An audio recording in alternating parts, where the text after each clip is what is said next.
Investors, మనం ఈరోజు ఈటీఎఫ్సి exchange traded ఫండ్స్ని use చేసి నిఫ్టీ 50ని మనం ఎలా బీట్ చేయొచ్చు, అంటే నిఫ్టీ 50 కంటే ఎక్కువ రిటర్న్స్ ఎలా తెచ్చుకోవచ్చు అనేది ఈరోజు చూద్దాము. ఇది ఫ్యాక్టర్ ఇన్వెస్టింగ్ మీద బేస్ అయి ఉంటుంది. ఫ్యాక్టర్ ఇన్వెస్టింగ్ అంటే 4 టైప్స్ ఆఫ్ క్వాలిటీస్ ఉన్నాయి,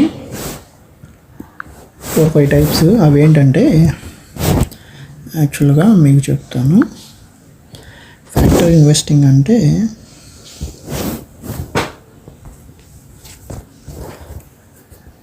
ఇప్పుడు వాల్యూ అనేది ఒక ఫ్యాక్టరు, వాల్యూ ఒకటి. నెక్స్ట్ ఆల్ఫా అనేది ఒక ఫ్యాక్టరు, క్వాలిటీ అనేది ఒక ఫ్యాక్టర్,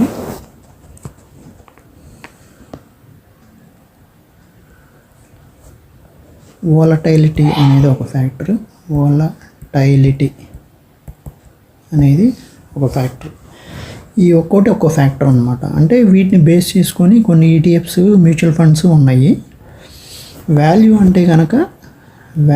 అంటే కనుక మనం ప్రతి షేర్కి పిఈ అనేది ఉంటుంది, ప్రైస్ టు ఎర్నింగ్స్ పిఈ అనేది ఉంటుంది. పిఈ కానీ పీబీ కానీ ప్రైస్ టు ఎర్నింగ్స్ కానీ ప్రైస్ టు బుక్ కానీ ఉంటుంది అన్నమాట. అంటే ప్రైస్ టు ఎర్నింగ్స్ అంటే ప్రజెంట్ షేర్ రేటు,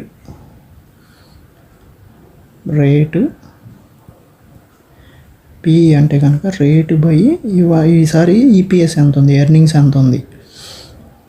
ఎర్నింగ్స్ అంటే ఇప్పుడు సపోజ్ 10 రూపాయలు ఎర్న్ చేస్తుంది అనుకోండి, కానీ షేర్ రేటు 100 ఉందనుకోండి, దాని పిఈ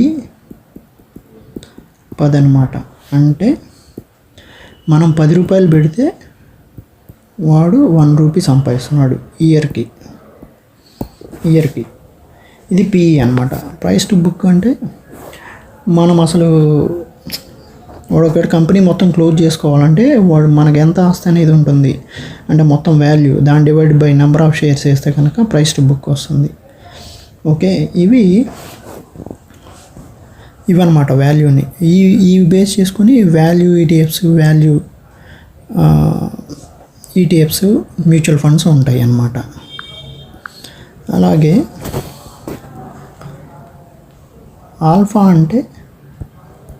ఆల్ఫా అనేది ఒక ఫ్యాక్టరు. ఆల్ఫా అంటే ఏంటంటే ఇప్పుడు నిఫ్టీ 50 ఈ ఇయర్ 10% ఇంక్రీజ్ అయింది అనుకోండి, అదే వేరే షేర్ కానీ వేరే ఇలాంటి ఈటీఎఫ్ మ్యూచువల్ ఫండ్ 15% ఇంక్రీజ్ అయింది అనుకోండి, అంటే డిఫరెన్స్ అంతా 5%. అంటే దీని ఆల్ఫా 5% అన్నమాట. సో అలా నిఫ్టీని 50 కంటే ఎక్కువ రిటర్న్ జనరేట్ చేసేవాటిని ఆల్ఫా అంటారు. వీటిని బేస్ చేసుకొని కొన్ని ఈటీఎఫ్స్, మ్యూచువల్ ఫండ్స్ ఉన్నాయి. ఇదొక రకం అన్నమాట. అలాగే ఇంకోటి థర్డ్ క్వాలిటీ అనేది ఒక ఫ్యాక్టర్. క్వాలిటీ అనేది ఏంటంటే return on equity, ROC. Return on equity అంటే మనం ఫస్ట్ పెట్టుబడి ఎంత పెట్టాం దాని మీద ఎంత రిటర్న్ ఇస్తున్నాడు. అలాగే పెట్టుబడి ప్లస్ ఆర్ఓసి అంటే అప్పుతో కలిపి దాని మీద ఎంత రిటర్న్ ఇస్తున్నాడు, అంటే వాడు యాక్చువల్గా ఎంత ఎర్న్ చేస్తున్నాడు, ఎంత బ్యాలెన్స్ షీట్ క్వాలిటీ ఎలా ఉంది, స్ట్రాంగ్ బ్యాలెన్స్ షీట్ కాదా, ఇలాంటివన్నీ కన్సిడర్ చేసేది అనమాట క్వాలిటీ. ఓకేనా. నెక్స్ట్ 4th ఫ్యాక్టర్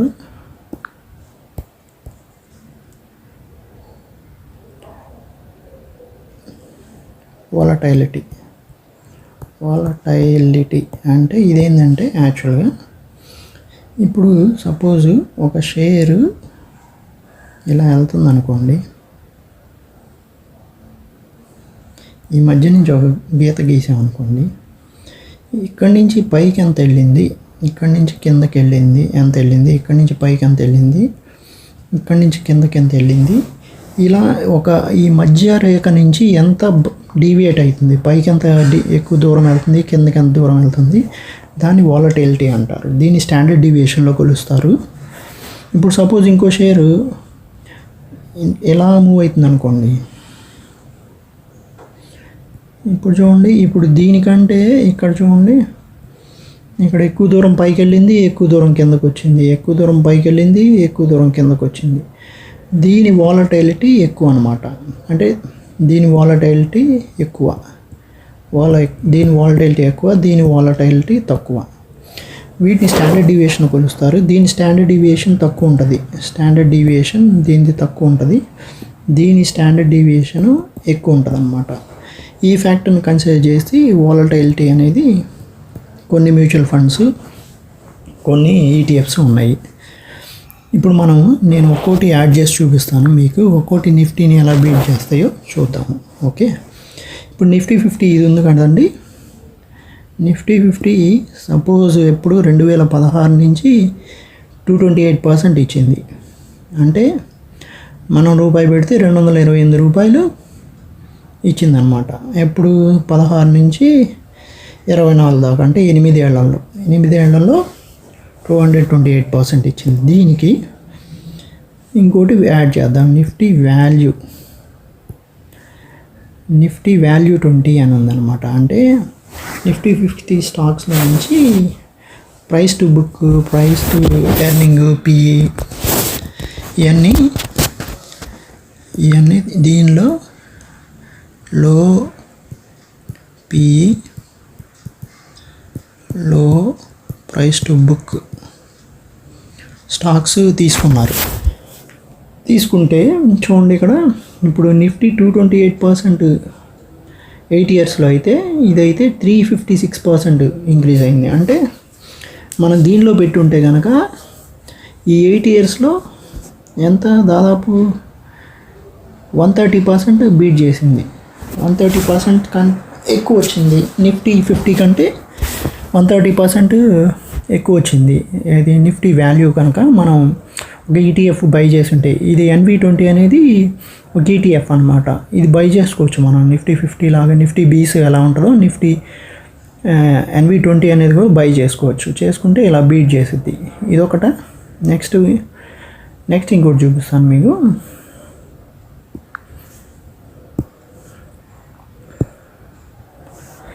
అలాగే నిఫ్టీ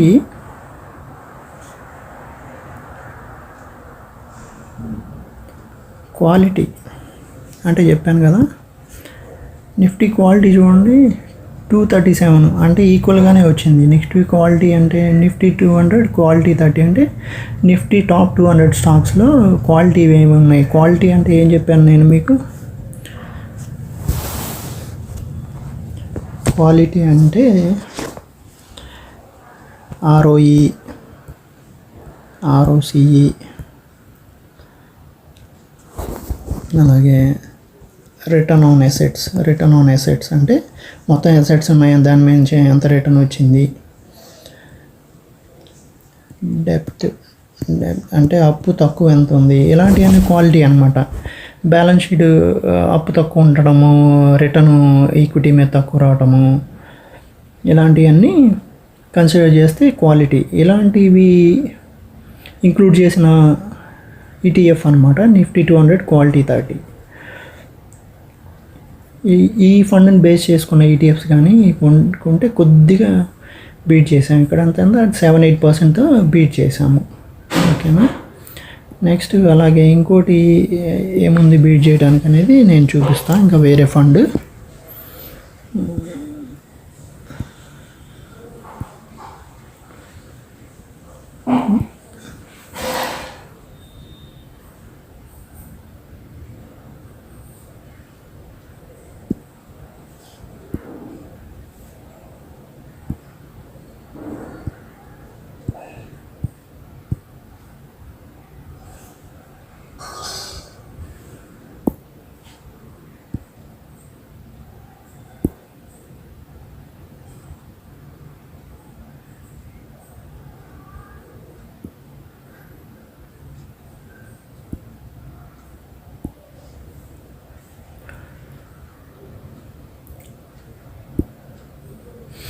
ఇప్పుడు చూడండి, నిఫ్టీ మొమెంటమ్ అనేది బేస్ చేసుకున్న ఇండెక్స్ ఈటీఎఫ్స్ ఉన్నాయి.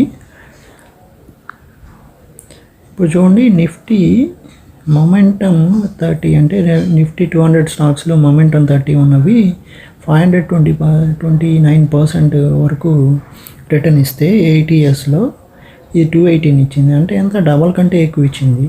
ఈ ఫండ్లో పెడితే నిఫ్టీని బీట్ చేసేవాళ్ళం మనం హ్యాండ్సమ్గా. ఓకే, మొమెంటమ్ అంటే ఏంటంటే నేను చెప్తాను. మొమెంటమ్ అంటే ఏంటంటే, మొమెంటమ్ ఈ థర్డ్ ఫ్యాక్టర్. మొమెంటమ్ అంటే 6 monthsలో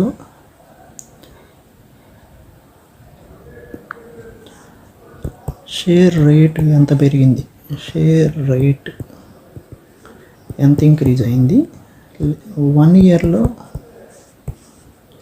ఎంత ఇంక్రీజ్ అయింది, 3 ఇయర్స్లో ఎంత ఇంక్రీజ్ అయింది. అంటే ఇప్పుడు ఒక ఇయర్లో ఎంత, ఒక స్టాక్ ఎంత ఎక్కువ ఇంక్రీజ్ అయితే, ఒక 10 స్టాకుల్లో ఒక స్టాకు ఎంత ఎక్కువ ఇంక్రీజ్ అయితే దాని మొమెంటం ఎక్కువ ఉందని చెప్తాం అన్నమాట మనం. ఓకే, దీనిలో టైప్స్ ఉన్నాయి. మళ్ళీ రిలేటివ్ మొమెంటము అలాంటివి ఉన్నాయి అన్నమాట. అంటే కంపేర్ టు నిఫ్టీతో మొమెంటం ఎక్కువ ఉందా, లేకపోతే దాని ఇట్ సెల్ఫ్ దాని 1 ఇయర్ ముందు మొమెంటం కంటే బీట్ చేసిందా, అలా రకాలు ఉన్నాయి. కానీ మెయిన్గా ఏంటంటే 6 monthsలో ఎంత పెరిగింది, 1 ఇయర్లో ఎంత పెరిగింది, 3 ఇయర్స్లో ఎంత పెరిగింది అనేది ఆ ఫ్యాక్టర్ని మనం మొమెంటం అంటాం. ఈ నిఫ్టీ 200లో 30 అయితే మొమెంటం ఎక్కువ ఉన్నాయో అవి పర్చేజ్ చేస్తూ ఉంటారు వాళ్ళు. ఓకే, ఇయర్లీ 2 times మారుస్తూ ఉంటారు. ఈ ఇండెక్స్ని బేస్ చేసుకున్న ఈటీఎఫ్ కానీ మ్యూచువల్ ఫండ్ కానీ కొని ఉంటే కనుక మనకి ఇంకా ఇలా ఈజీగా బీట్ చేయగలుగుతాం. ఓకేనా, నెక్స్ట్ ఇంకోటి చూపిస్తాను మీకు.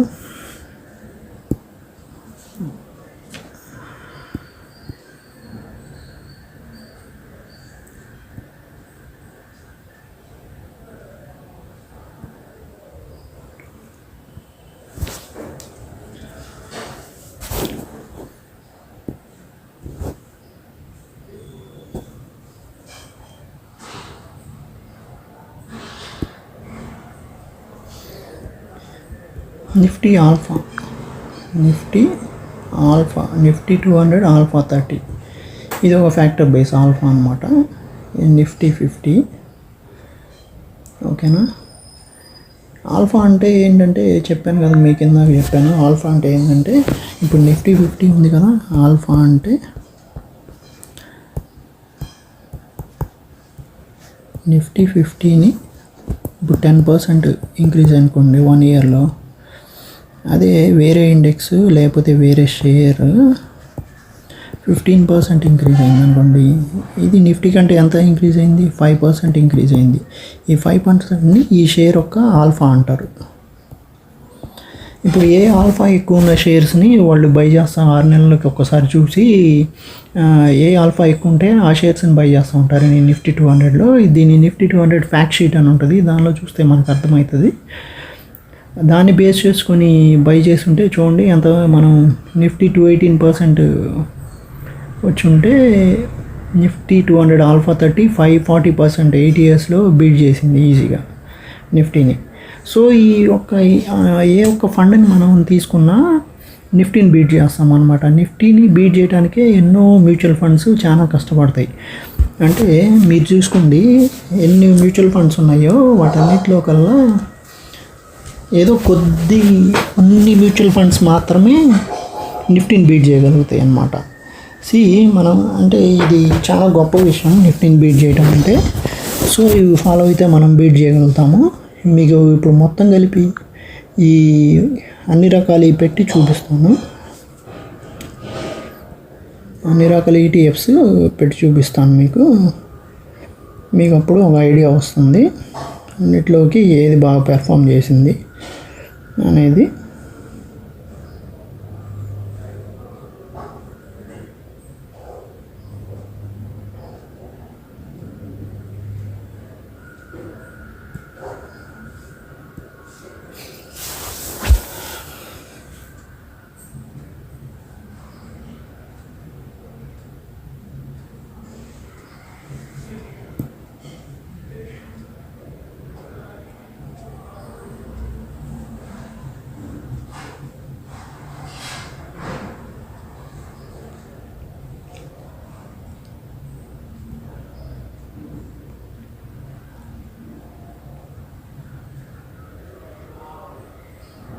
ఇప్పుడు చూడండి, అన్నిటికంటే మొమెంటం ఎక్కువ బీట్ చేసింది అనమాట. ఈ 8 yearsలో అన్ని ఈటీఎఫ్స్ మ్యూచువల్ ఫండ్ కంటే కనుక ఈ నిఫ్టీ 200 ఆల్ఫా 30 ఈ నిఫ్టీ 15 బాగా బీట్ చేసింది. 540% పెరిగింది, 218% పెరిగింది. నెక్స్ట్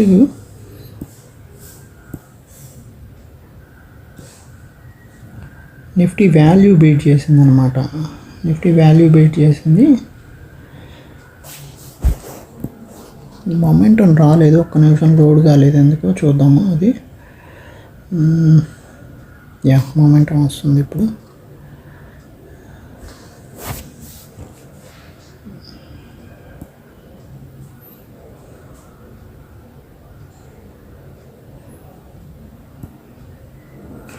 ఇప్పుడు చూడండి, ఆల్ఫా అయితే 560%తో బీట్ చేసింది. ఇది నిఫ్టీ కంటే నిఫ్టీ 28% బీట్ చేస్తే 8 yearsలో, ఇదైతే 508% ఇంక్రీజ్ అయింది 8 yearsలో. నిఫ్టీ వాల్యూ తర్వాత, నిఫ్టీ క్వాలిటీ తర్వాత, నిఫ్టీ 50 తర్వాత అనమాట. సో మనం అన్నిట్లోకి ఏది బెటరు? నెక్స్ట్ ఈ నిఫ్టీ 200 ఆల్ఫా 30, నిఫ్టీ 200 మొమెంటం 30, ఈ రెండిట్లో ఏ చూజ్ చేసుకున్నా కానీ మనం 1 year